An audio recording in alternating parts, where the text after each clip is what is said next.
Welcome to the Holyoke Community College Disc Golf Course.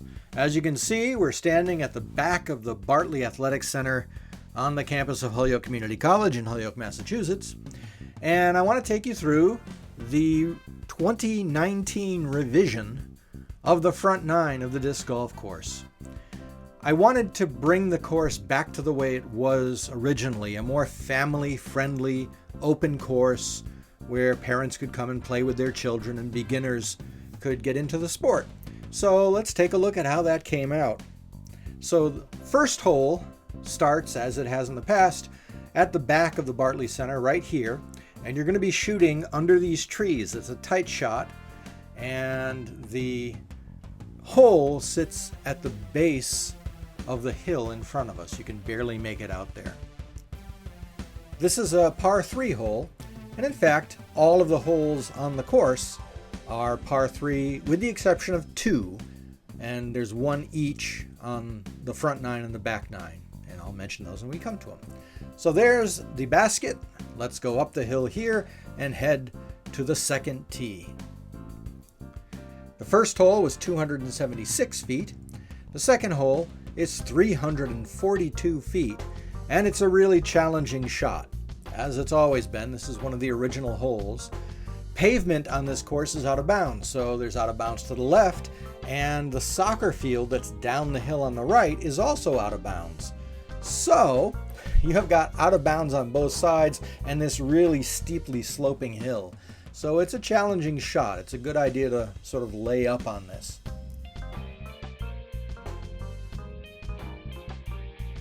The course was started in 2000. Hard to believe it was that long ago. And it gradually built up into the 18-hole course that it is today, and that happened in 2007. So here's the basket for hole 2, and you can see on the tree in front of us that white arrow.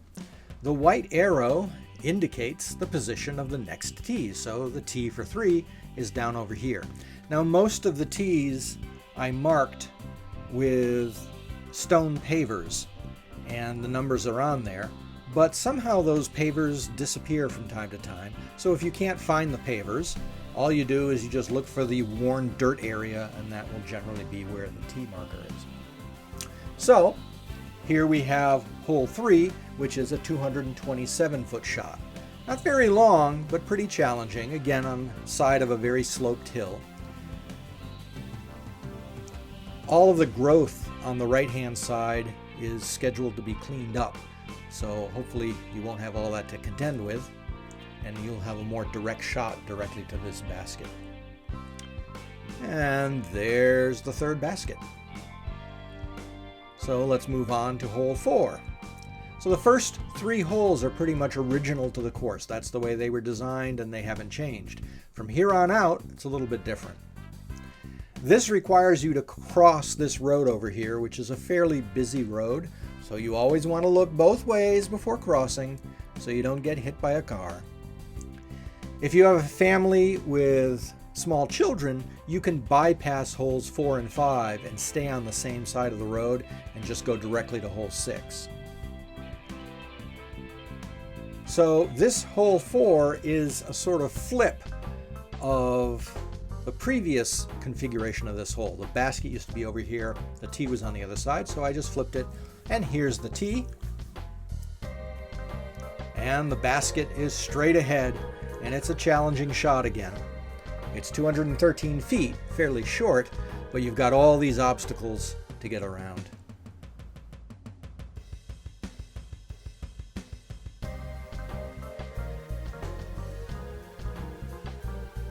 And there's the basket for 4. Now, to get to 5 from here, we're going to have to cross these 2 entrance lanes to the campus. So again, make sure when you get to that point, you look both ways before crossing the street.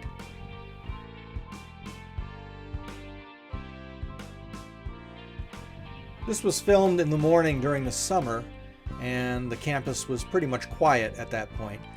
These roads get very busy during the school year, so be warned. So we cross over this road. This is actually the exit from the campus. And this is the tee for hole 5. Another interesting, challenging shot. You got to go underneath that branch in front of us, and then it goes up the hill to the left a little bit. Again, this one isn't a very long hole, 222 feet, but it's tricky. And just be aware that in the summertime there are instances of poison ivy here and there on the course, so just be aware of that. There's the basket for hole 5. And now to get to 6, we're going to have to double back a little bit. There really wasn't a sort of easy way to tie this together. So we're going to have to once again cross the road.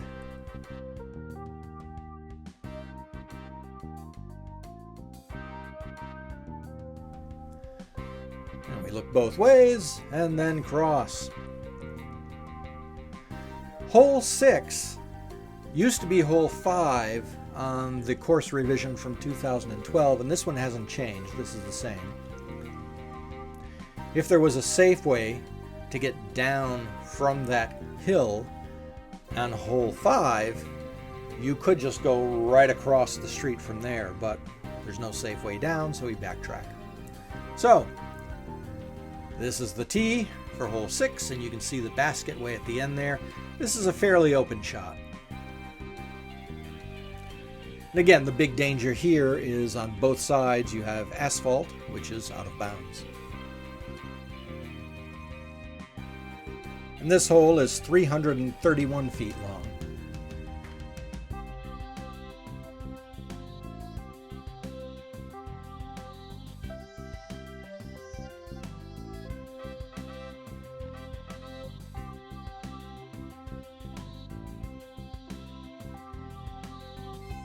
And there's the basket for 6.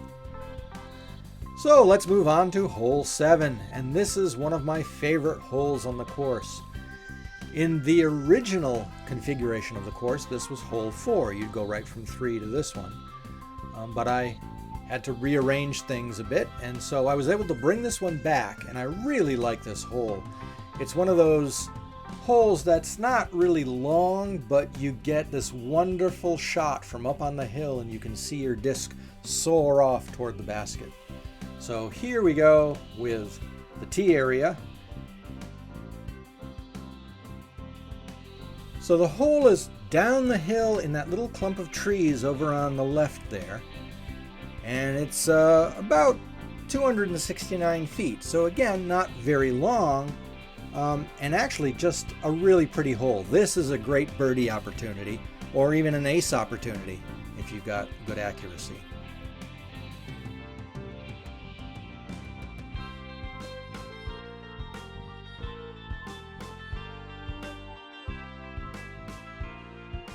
So there's hole 7. Now let's turn around, and there's the tee for 8 over here.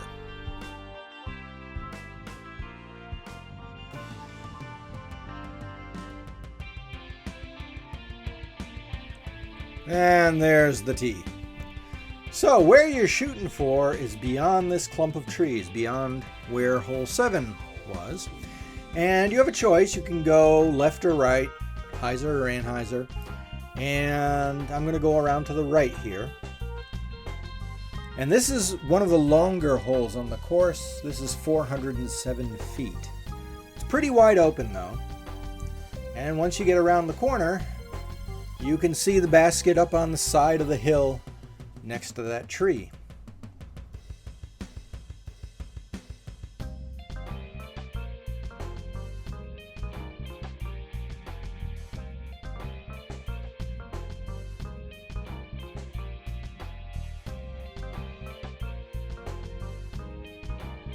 And here we are.